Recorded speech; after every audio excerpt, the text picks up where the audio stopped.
Good morning, good afternoon, or good evening to you all. My name is Matthias Boucart. I'm working at the UNESCO International Institute for Higher Education, and I will be moderating this webinar. Before we start, I would like to say that this event will take place in English, but Spanish interpretation is available by clicking on the globe icon that you can find at the bottom of your screen. And welcome to this webinar on the implementation of the SDGs in higher education. Thank you very much for joining us.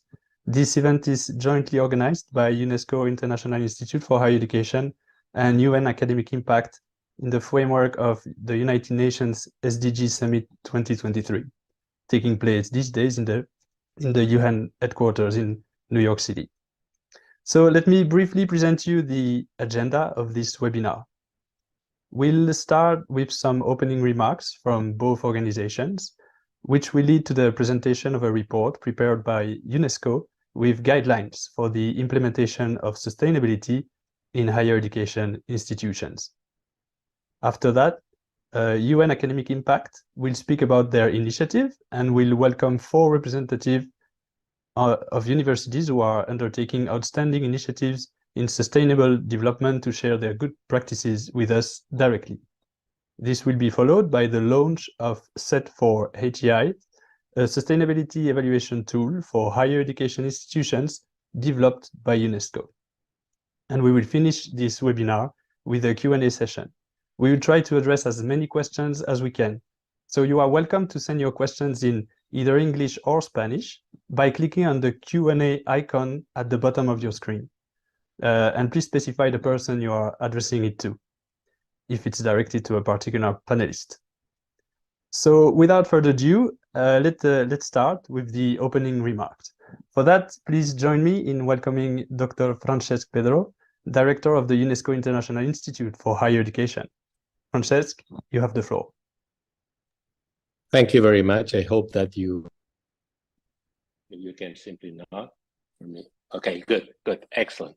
Look, I would like to start by expressing my gratitude to all the participants in this event. I see that the numbers keep growing, so that's really an indication of how interesting this topic and this possibility of opened by this tool is.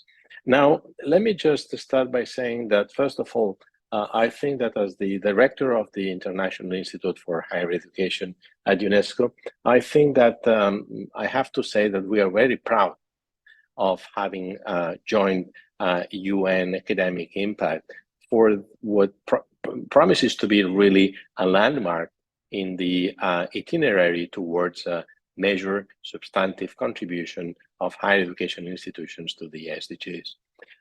If I'm so proud of this, is first of all because as any other UNESCO International Institute, our mission is basically to promote change. In our case, is to promote policy change for more quality, equity, equitable, and inclusive higher education policies. And we try to promote this change through capacity development and, of course, the research that is required by this development process. Now, it is really a pleasure to see that in this major mission, we are always joined by other members of the UN family, as I said, now with UN Academic Impact. Certainly, capacity development is one of the best ways to promote change, to have better policies, to have better practices in higher education for sure, and maybe in most of the other areas covered by the SDGs. But certainly, one of the ways of doing this is by promoting not only pure learning, which is really at the core of what our institute does with, for instance, a course starting this Wednesday intended for university presidents that will allow them to share their experiences and also their challenges when aligning the work that their universities are doing, both in terms of education programs, research, and of course, the third mission, but also, you know, in terms of really how far they think that they have gone and what are really the barriers that impede them to go even faster. That's why such a tool, which as the one we are presenting today, which is really promoting, in a way, self-paced learning by starting with self-assessment, is so important. Certainly, I mean, this is a tool that is now just beginning the journey of being used by a number of universities and other higher education institutions, members of United Nations Academic Impact, and others as well. It's in a pilot phase, and you can certainly see many of the maybe the shortcomings and also maybe of the advantages that using such self-assessment tool has. I would like to start by simply saying that this is not yet another tool for rankings. It's rather a tool to know exactly where you are in terms of the process you are leading towards certainly a measured contribution to the 17 SDGs. Now, in preparing this tool, certainly we have run through our understandings as UNESCO, as an institute, of what the commitment with the 17 SDGs is. We might be short or maybe gone too far in these understandings. This is why this tool is absolutely open to any comments and suggestions for improvement. And I'm really willing to hear what the rest of participants have to say about ways in which we can really move forward. I think that it is a promising tool, provided that really it comes with an added value in terms not only of usability, but also of adding value to what, since the very beginning, since 2015 already, well before we started to talk about SDGs, many, if not most, higher education institutions have been doing to promote sustainability and to promote certainly change for a better world.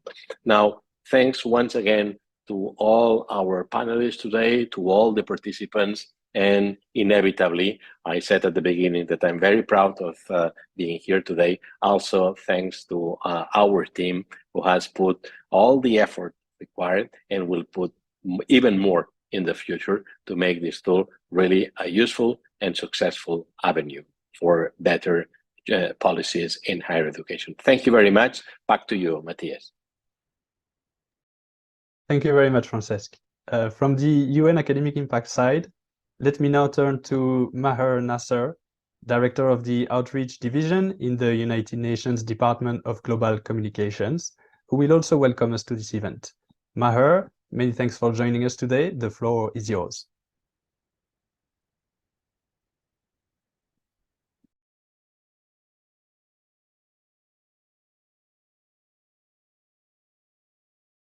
I think you're muted. Sorry.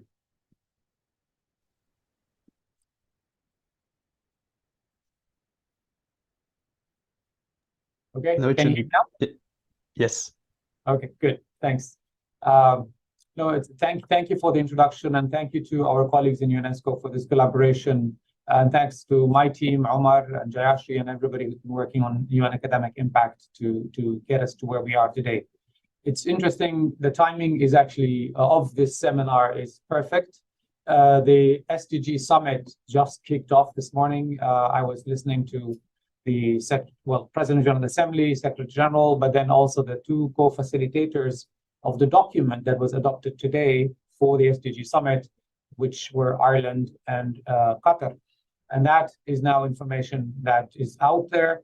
It will be 2 days of deliberations, reflecting on a time when we say we are at the halftime of achieving the SDGs, and we are not really where we need to be, where we should be by this time. We are about 15% across most of the SDGs, when we should be at 50%. It is not a statistic that we throw out to sow despair, but actually to say everybody now needs to go back to the drawing board and let's see where we have succeeded, where we have slowed down, where we have failed, and also deal with the outside elements that are impacting the achievement of the SDGs. It is no secret that COVID-19 and what it did to the world has pushed us behind. It is no secret that the climate crisis and the continuing and rising number of catastrophic climate events is also impacting the world that we live in a way that has pushed the SDGs behind. The Russia's invasion of Ukraine and the catastrophic increase in the price of oil, energy, and food have also pushed more people into poverty. So what does that mean? It means, as Secretary General Antonio Guterres said last week on the sideline of the G20 in India, that there's no time to lose. Where we are today is important, but I think this is the time to really leaders in government, local, national, regional, leaders in industry, leaders in civil society, leaders in academia, individuals, all of us. We have to transform the remaining part of the 15 years that the SDGs were supposed to be implemented into ramped up implementation. In another development relevant, something that I'm actually surprised that it has taken the UN so far to do so, the Secretary General appointed and held the first meeting with his scientific advisory board, which includes eminent scientists in artificial intelligence, climate change, biotechnology, including also the chief scientists in all the UN organizations that have a chief scientist. I was privileged to be in that meeting and to see the incredibly rich discussion between the Secretary General and those scientists. And I think that is also another step in getting us back to rely and build on science. When we look at where we are today and how we talk about climate, it's all based on information that we get from science, from scientists, and academia and institutions of higher learning play an important, critical role in that. So your role and the role of academia and working together in pushing the science, technology to deal with the challenges that we're facing, I think that is something that we have to really rely on. And the framework of what UNESCO colleagues are working with, the UN academic impact, is something that we hope will help in that process. In the outreach division in the Department of Global Communications, some of you might be asking, what do we have to do with this? Our job and role, and the way we see it, is that as a department, we try to make the UN transparent. So we communicate what's happening in the UN. Member states come, agree, discuss, disagree, and then the world sees what's going on. But also we bring the world from the outside to also feed into those discussions.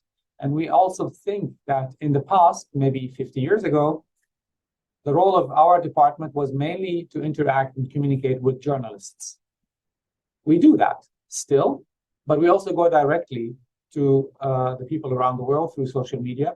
But also we believe in the role of partnerships, in the role of collaboration with academia. That's when we created UN Academic Impact, working with creative community, working with civil society. We are planning at the moment, we are now in the SDG Summit. Next year, there's a Summit of the Future. And the Summit of the Future is something that member states are already starting to discuss an outcome document. But we also want to help bring the perspective of civil society, academia into those discussions. And we are already started planning, funding, pending funding for a civil society conference, which I hope academia will actually be able to participate in and have a role in Nairobi, 9 and 10 May, that is going to feed into, hopefully, the discussions of member states about the UN, the Summit of the Future.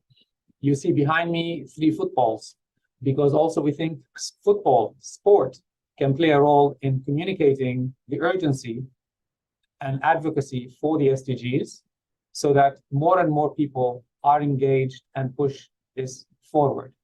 So UNAI itself, and thanks to Omar and colleagues, has organized, facilitated, so far since December 2021, facilitated 10 SDG online workshops, 3 of them this year, in multiple languages with experts from within the UN, and those of academia, from academia exchanges and best practices. And I call on all of the institutions that are attending today who are not yet members of UN Academic Impact to join. I think my colleagues can put a link to UNAI. It's easy. You can always Google it, and then you'll find it. And then we hope to continue this collaboration. We also would like to thank our colleagues in UNESCO's International Institute for Higher Education in Latin America and the Caribbean. And today's event will highlight new products that both you and UNAI are launching to continue the momentum and harness intellectual potential of universities and colleges for the greater good. UNAI was created to tap into the intellectual capacity of universities and intellectual social responsibility. And today we have a roadmap for the future. It's called the SDGs, and it's on every one of us to push it forward. Thank you. Thank you very much. We will now continue this event with the presentation of the guidelines for the implementation of sustainability in higher education institutions, which are published today as a new UNESCO report. For this, I am happy to invite Dr. Victoria Galán-Muros, Chief of Research and Analysis at the UNESCO International Institute for Higher Education. Victoria, you have the floor. Thanks very much, and welcome. We are really proud to launch today these general guidelines for the implementation of sustainability in higher education institutions. And let's just get it out there. You can download it now. It's already in our website. Maybe my colleagues from UNAI, they already put it in their website as well. So you can go to any of the two and download these document, obviously completely for free. Quick background, why are we doing this? Well, we're doing this for the collision of probably three aspects. The need of a more rapid progress towards the SDGs. We've heard it before. It's half-time now and we're late. For the unique position that HEIs have to accelerate this progress, and also for the growing interest that higher education leaders have expressed to us about this topic. The fact that they are not often or very often clear about how to action this. Well, also I have to say that this work is only initial. This is a brief and a general document that will be followed by more specific guides focus on the different aspects of this general process. But we hope that it'll be useful for you. As I say, you can already download it. And I would like here just to review the 10 stages for this transition toward more sustainable higher education, which you can see here in your left. We'll just do a quick review of all of them. So there is actually stage 0 before the process even starts, in which very important discussions are needed between higher education leaders and their communities. They need to discuss and they need to clarify the meaning of the concept sustainability and sustainable development in their own context, because only with common definitions you will reach common understanding. And with that, a clear and efficient and also a meaningful communication, not just throughout the transition, but also beyond. And the second aspect that needs to be clear at this stage is why, like the rationale behind why the university want to be sustainable. And the reasons can be many and can be diverse, but it's important that each university finds and agrees on which are its own reason.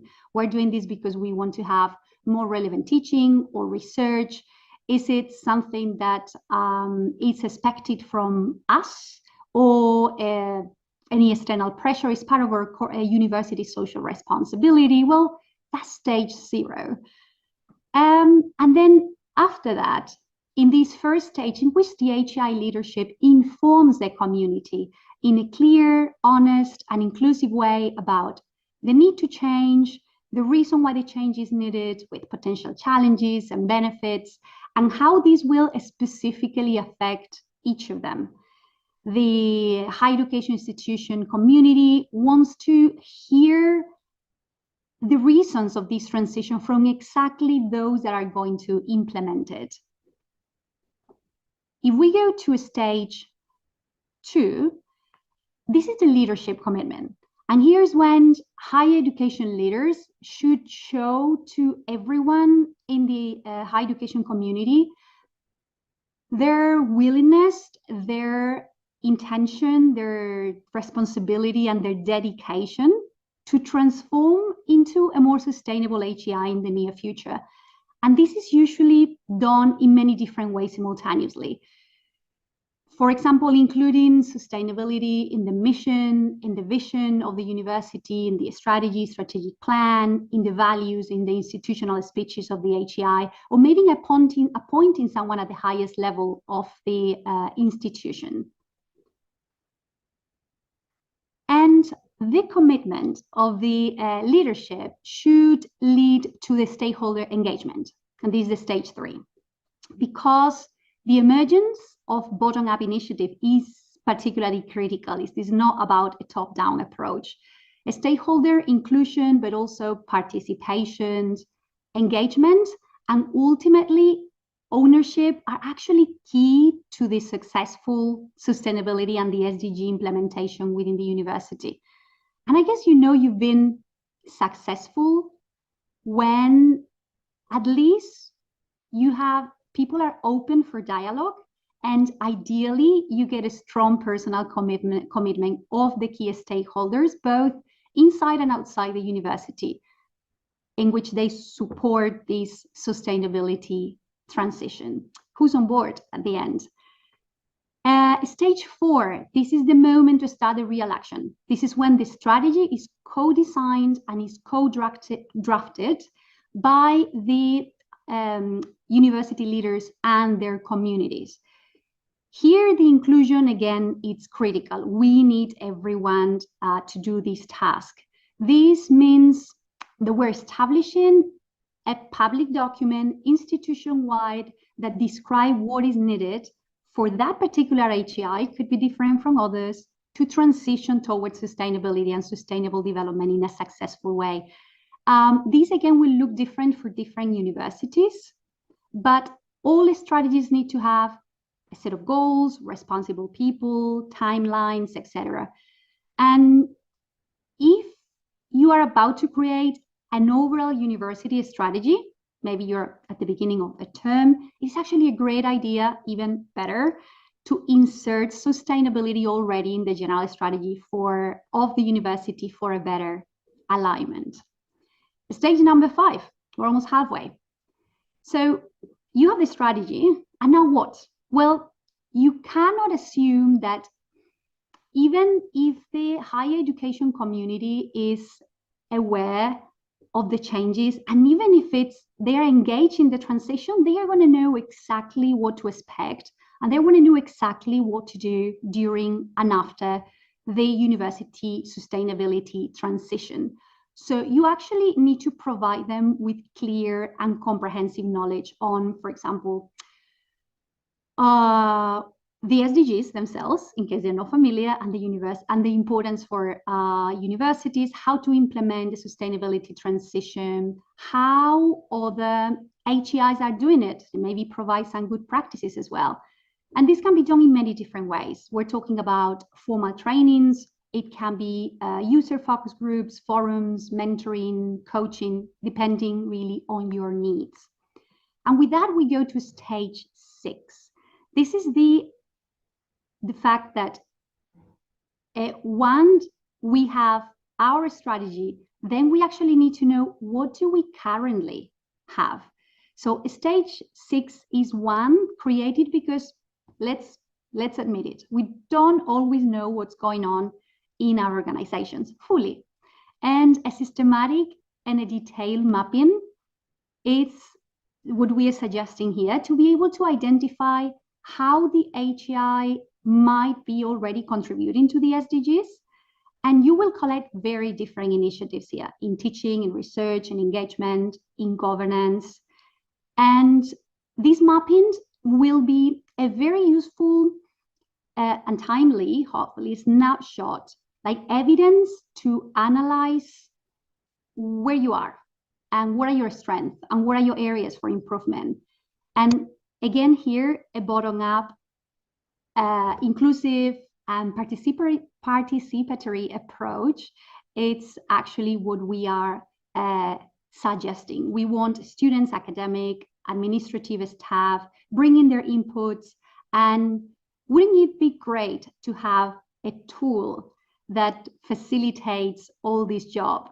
Wouldn't you love to have one? Well, have you heard about Set for HEI? Just stay tuned, because in a few minutes, you will hear all about it.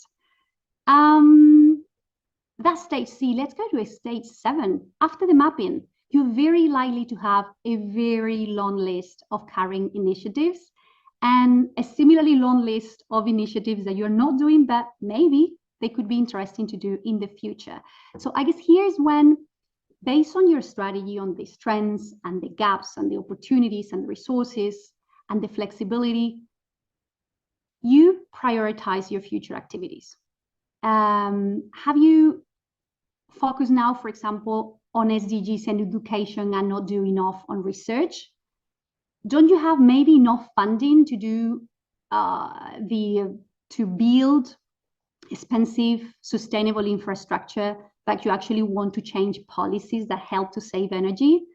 Are you doing maybe much in 1 or 2 faculties, but you would like to focus on increasing the sustainability actions in the remaining ones? This is really depend on each university, and but it's important, once you have all that, get the priorities right. We're getting there, stage 8. Eventually, we're going to get to that stage that most of you we're not going to like. And well, here we are now, resource provision. Stage 8 states that for the selected initiatives, you need to dedicate sufficient physical, human, and financial resources, not only to implement them, but also ideally to sustain them in the long term. The resources can be already in the organization. You could be leveraging current initiatives. You could be bringing external resources from industry, like joint research or commercialization from government, any public funding for any of the SDGs or societal groups. And yes, resources are important, but I'd say the creativity is almost as important, if not more.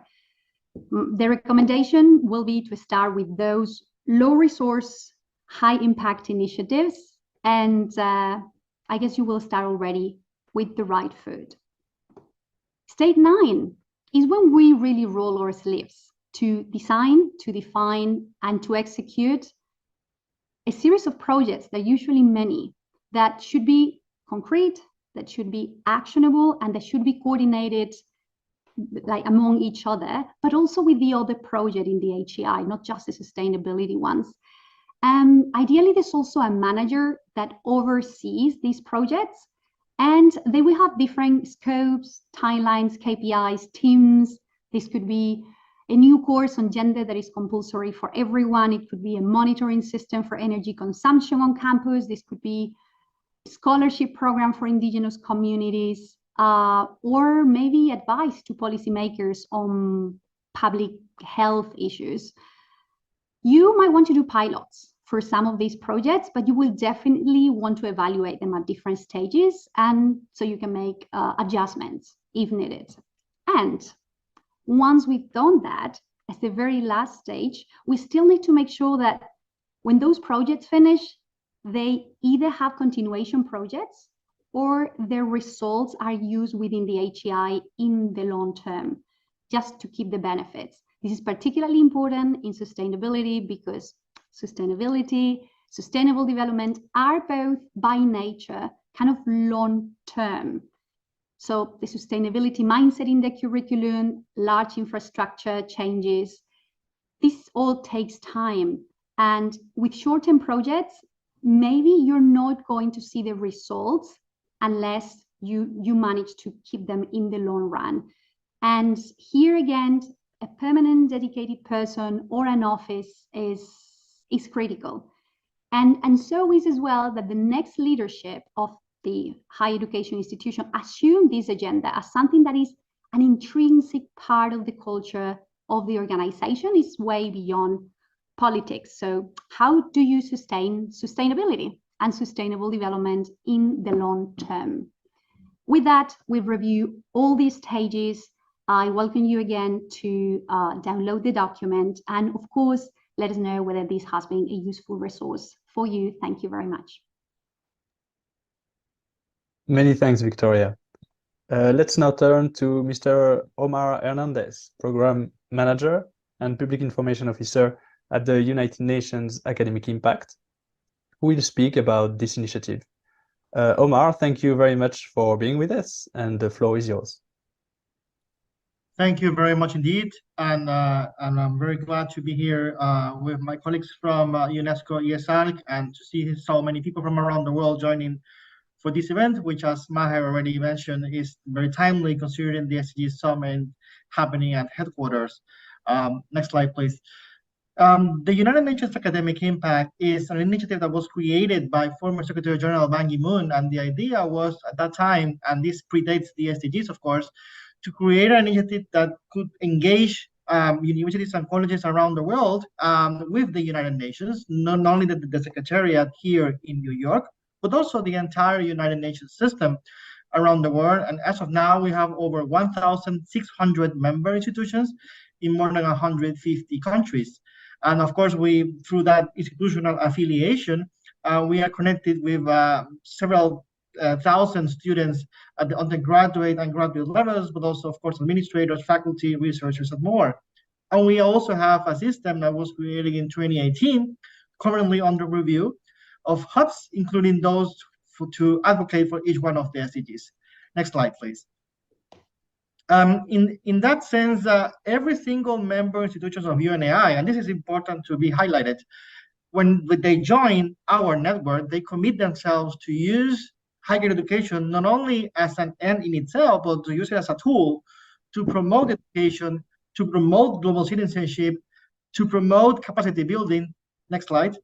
And to promote human rights, peace, and conflict resolution, and importantly, for the discussion that we're having this Monday, to promote sustainability. So sustainability for us is an umbrella term, and sustainability is at the core of all the actions that we currently do and that we have developed since 2010. Next slide. Now, what do we do? So first and foremost, we promote what you do, what universities and colleges do, what you do in terms of teaching, research, and community engagement. And we promote call for abstract inputs paper. We spread the word about events concerning sustainability and other areas of action. Next slide.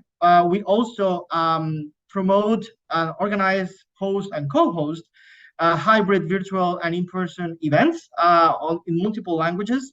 The 6 official languages, including Spanish, of course, which is also my native tongue, in addition to Portuguese. And we have this about many different topics, including those pertaining to the SDGs. Next slide.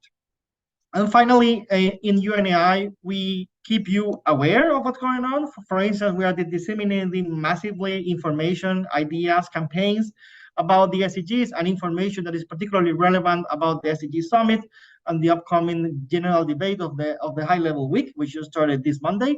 And we provide guidance to you on many different things, including on sustainable development issues. And for that, next slide, we have a multilingual website, including in Spanish.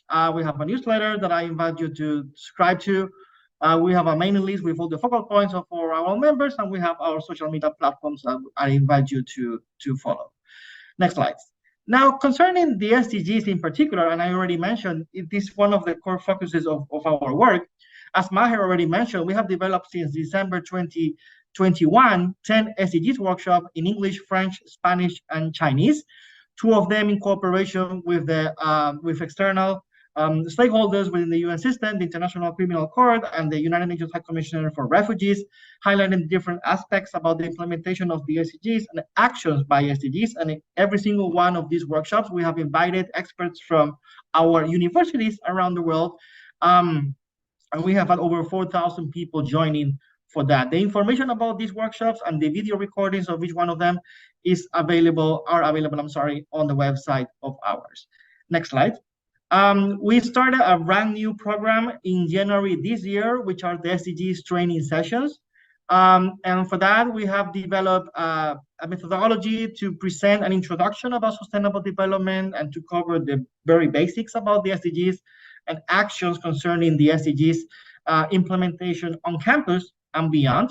And these training sessions have been offered free of charge in English and Spanish for 27 universities in 19 countries. And this program started just in January this year.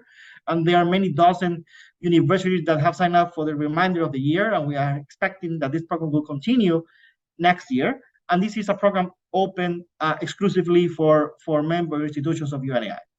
Next slide. And now, as Victoria already mentioned, we developed and we are co-launching these guidelines that Victoria already went through.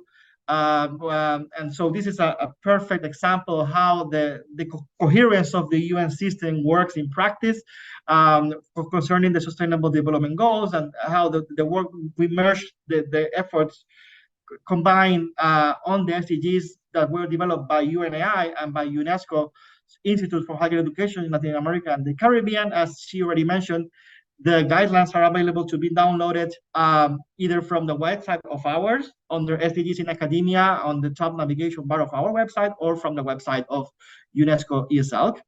Next slide. And then, of course, she went through all these different guidelines. I'm not going to repeat that, but just to mention, this is a very basic step, a step-by-step process. And as I always mention, and it's already highlighted in the 1987 report that clearly defines what sustainable development is. Sustainable development is not a fixed state of harmony, it's a process of change. So we hope between UNESCO, IESALC, and ourselves that this will help in that sense. And then we also launched a few weeks ago, actually, by the end of August, also coinciding with this event, but also with the SDG Summit, a compilation of best practices. And this is, we launched a call for inputs and submissions with all our member institutions around the world. And of all those that we received, we finally came with this list of 25 best practices about all the SDGs in general. And we're going to launch a second edition, if not this year, the next one, with specific practices about specific SDGs.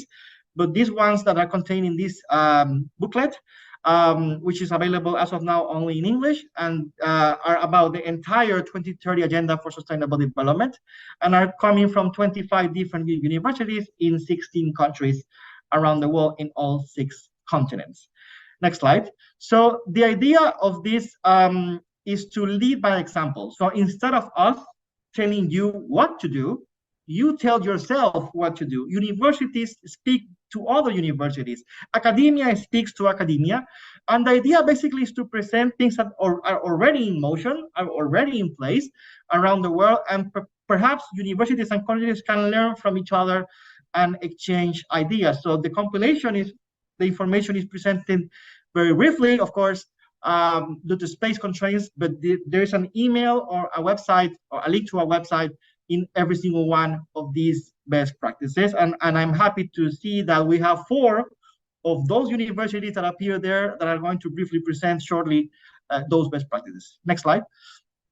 So the idea is, as some of you might know, academia is actually not a passive actor, but rather a very relevant stakeholder that appears at least twice in the 2030 Agenda itself, on paragraph 45 and 52. Particularly, paragraph 45 is very interesting because it says that academia, meaning universities and colleges, you are supposed to work closely on the implementation of the SDGs on campus and beyond with the governments and public institutions. Next slide. And then it's very important to acknowledge, as the leadership of the UN has already signaled, we have quotes here from our Secretary General, Antonio Guterres, and our Deputy Secretary General, Amina Mohammed, how they highlight the relevant and critical work of universities and their significant contribution to the achievement of and to the advancement of the SDGs.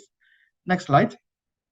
And we can see many different actions that universities are already doing, and this is complementing the best practices, but also the guidelines that we developed with UNESCO, IESALC, that Victoria already explained. Already universities implement policies on campus. You create awareness, you mobilize students, you educate your own student body, and you provide training to stakeholders, you collect data, you conduct research, you analyze information, you draft legislation, provide policy advice, engage with the community and the private sector and multinational companies, even as our deputy SG said, you incubate ideas and solutions. Next slide. So the idea is that we just want to say, either if you study or teach or research or work in any capacity at the university or a college, you have a voice. So our question to you will be, what would you do next? And I thank you very much to UNESCO IESALC to partner with us on this, and we're happy to comment or reply to any questions you might have. Thank you very much. Thank you very much, Omar. I would just like to remind you that if you have any questions to our presenters and panelists, please use the Q&A button at the bottom of your screen to ask those questions. You're very welcome to do so. So now we have with us today 4 representatives from higher education institutions who are doing outstanding initiatives to contribute to the SDGs. They will be briefly sharing with us their good practices. First, I would like to welcome Tal Kestin, who is project manager of the Monash Sustainable Development Institute at Monash University in Australia. Tal, you have the floor. Thank you very much. So hello everyone, and greetings from Melbourne in Australia. I'm the Interim Manager of Strategy and Engagement at the Monash Sustainable Development Institute, or MSDI, and I'm part of MSDI's Leadership for the SDGs team. We've been long-time advocates for the critical role of higher education in helping society achieve the SDGs. So really excited to be part of this important webinar and initiative, and grateful for the opportunity to share some of the work that we're doing in this area. If you've not heard of MSDI before, we are a transdisciplinary research, education and engagement institute with over 200 staff that works to advance sustainable development in Australia and our region. We work across 6 domains of change, and one of them is leadership for the SDGs. We started focusing on the SDGs back in 2013 because we recognised them as a powerful tool to shift the world to a more sustainable and resilient path. And we also recognise that as a university, we have a unique strengths and functions that are essential for helping other sectors achieve the SDGs, in particular our expertise in research and education and our convening power. So since then, we've undertaken a whole range of projects, working with other sectors to build capacity and action on the SDGs. And I wanted to share with you 3 recent examples to give you an idea of the many different ways higher education can work with others and support others to implement the SDGs, and to hopefully inspire you to start your own projects. The first is really hot off the press, which was to support the Global Science Policy Interface through the 2023 Global Sustainable Development Report, which the UN launched last week. One of our team at MSDI, Associate Professor Shirin Malikpour, is one of the 15 authors of the report. And to support it, she led a big research program to identify how governments and other actors can overcome common roadblocks to action on the SDGs. And this has been a really big part of the new report, which everyone can now download through the UN.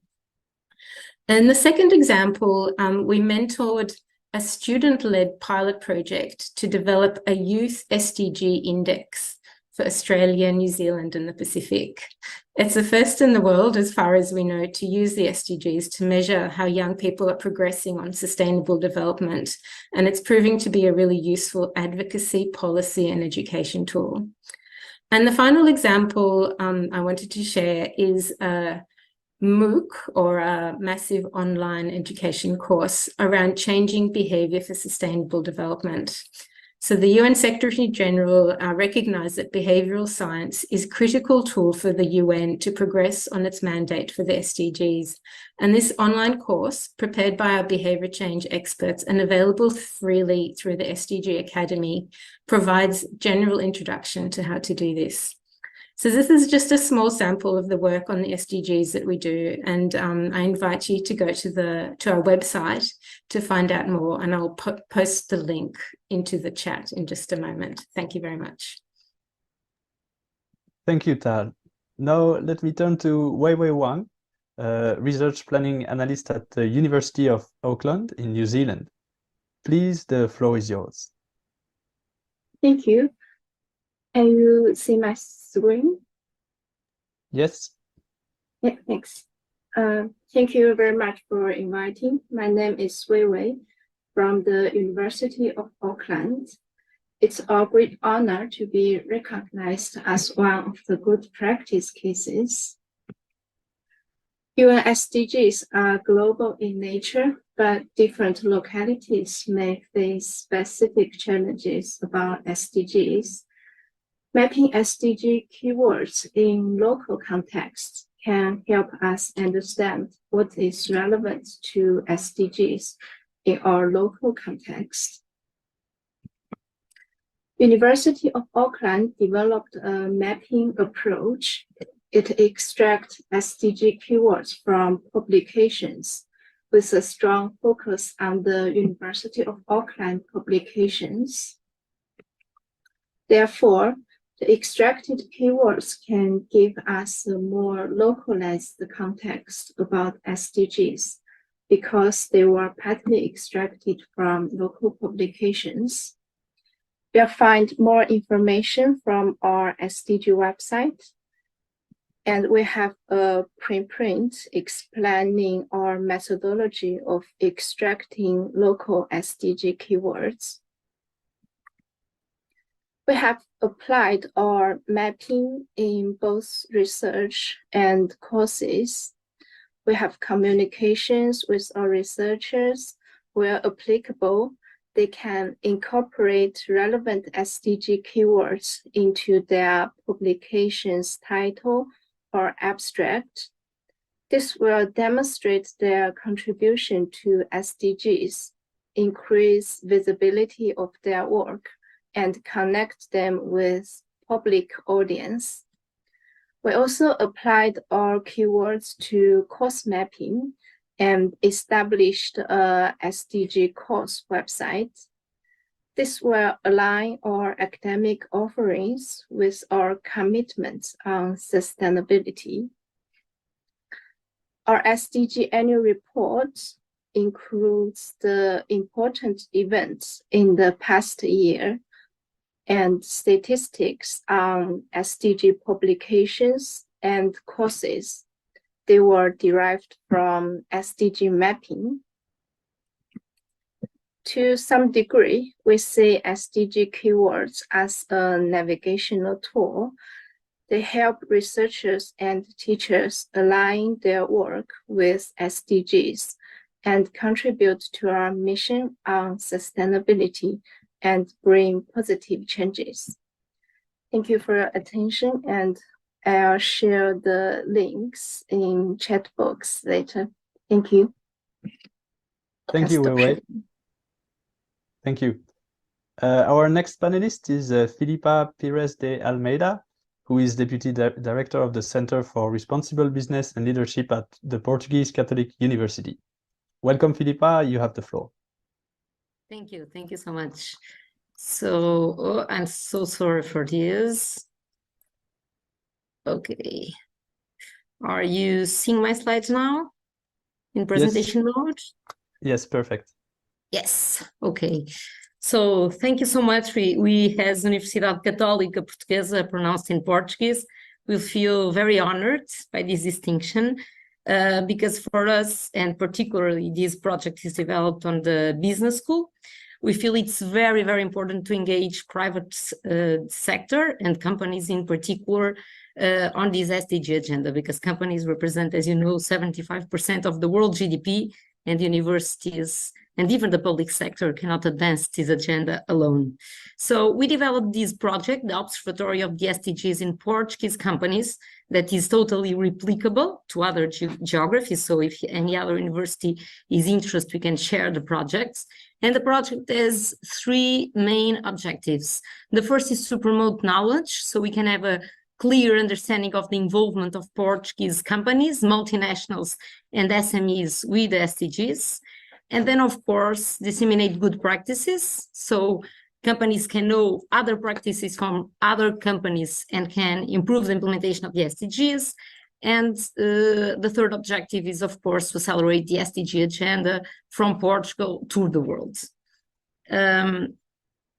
These are the multinationals that are involved in the project, that are the 61 bigger or largest companies operating in the Portuguese market, including domestic multinational, international multinational. These are some of the SMEs, leading SMEs in Portugal that we are also following closely. And these are some of the partners, of course, the Portuguese government, some consulting companies, other universities too, and of course the UN Global Compact, the World Business Council for Sustainable Development, and many other organizations. Just to explain you what we were doing until now, we are collecting data from a large different sources. So we are doing questionnaires to these companies, and they are very big questionnaires. So we are very happy that all the companies are answering these questionnaires to the 61 large companies and to SMEs. We are also doing some in-depth interviews with some of the companies, analyzing the sustainability reports of all the companies that are doing sustainability reports, analyzing, of course, other documents, scientific and non-scientific documents and reports, and interviewing with experts in Portugal and outside Portugal. And just for you to know, last year we published the first report. This is a longitudinal study. So this year, in the next 3rd of October, we are publishing a new report, and we'll have a report every year for 4 years. The main conclusions of the last year, if I may be very brief here, is that there is a gap between intention of companies to implement the SDGs and the real achievement or implementation of the goals. There is also a large gap between large companies and SMEs, what is not surprising for us, as I think. Also, sustainability is being perceived as a strategic opportunities for companies, but they can still do more to engage more proactively with the SDG agenda in particular. And we are also helping companies to do that. So during these last 2 years, we were doing personalized feedback with 27 of these 61 large companies, with the ones that show that they would like to get personalized feedback so they could advance more with the SDG agenda. We were, of course, collecting more data, launching some short publications, including one specifically on SMEs. We are training SMEs in particular, and from November on, we'll be training Portuguese SMEs and large companies.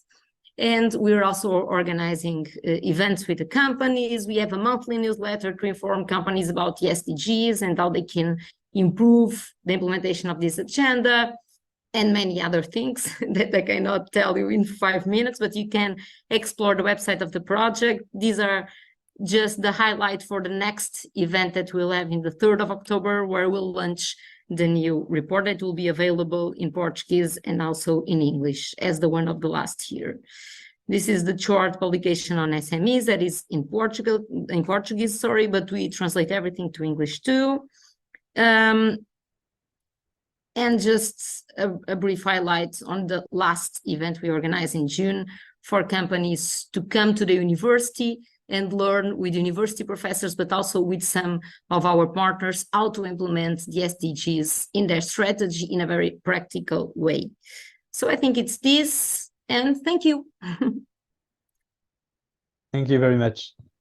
And the presentations will be also shared to all registrants after this meeting.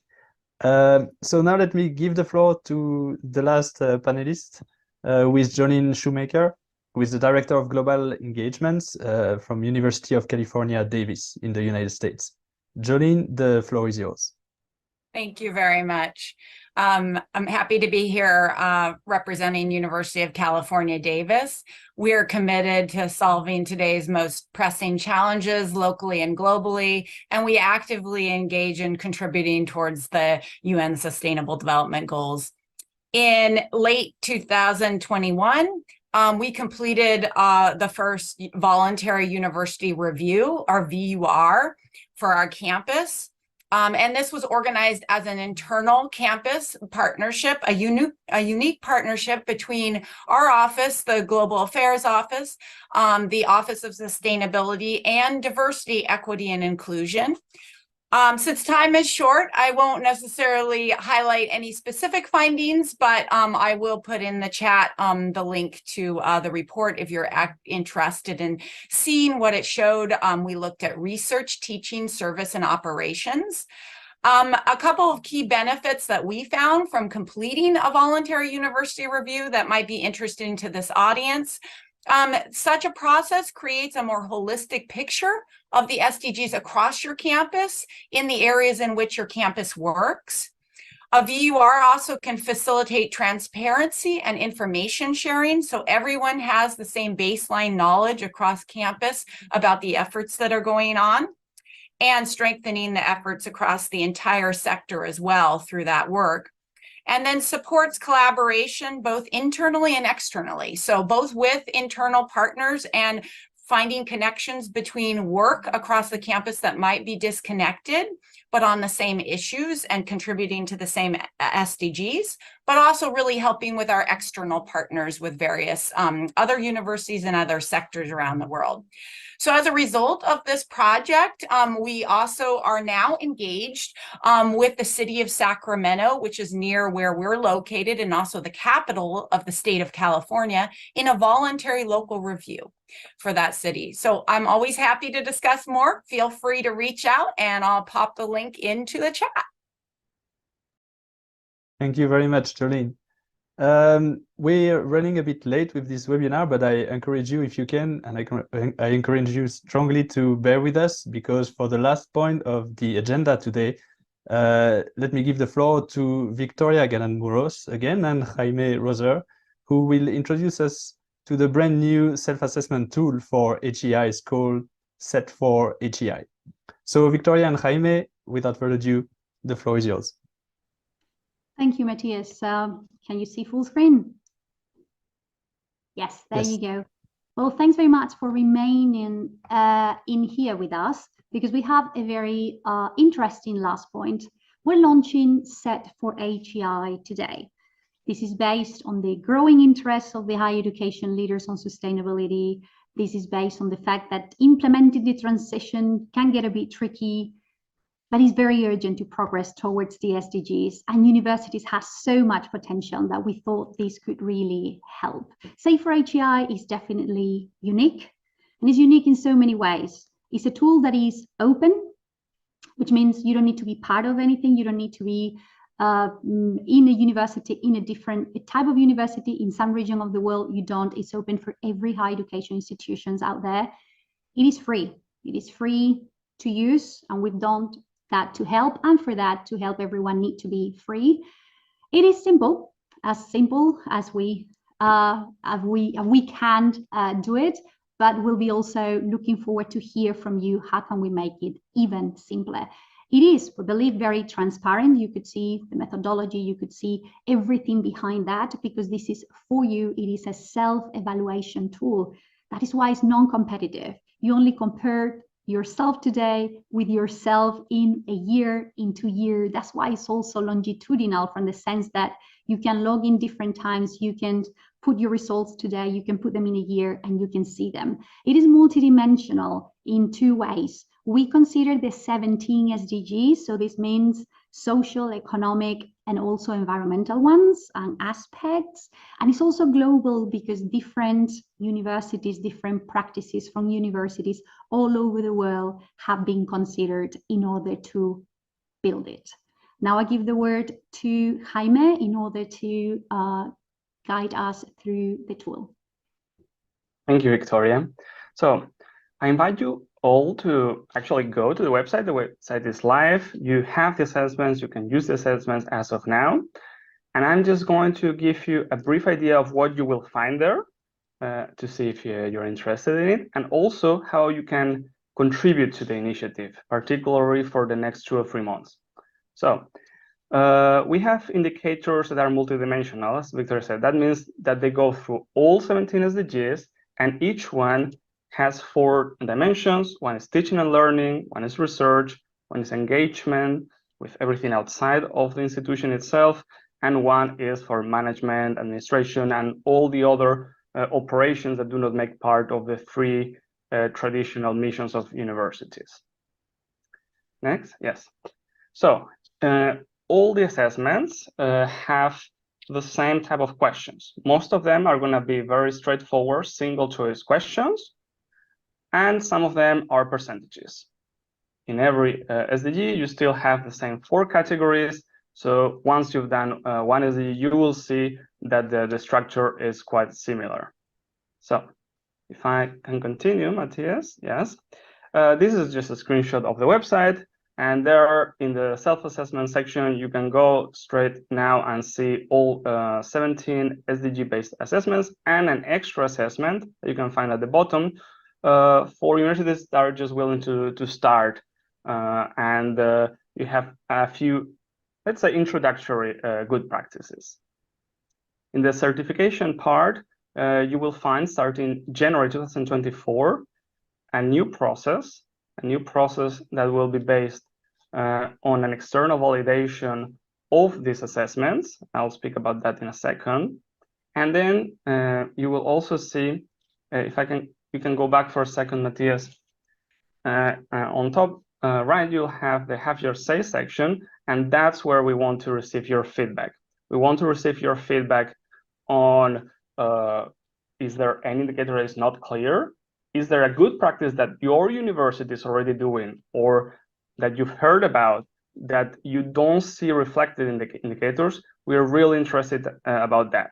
We've based these indicators on a, we believe, very thorough review of good practices from many pre-existing resources and our own research, but we cannot be everywhere. And we rely on you to tell us what else should be counted as an indicator for higher education impact on the SDGs.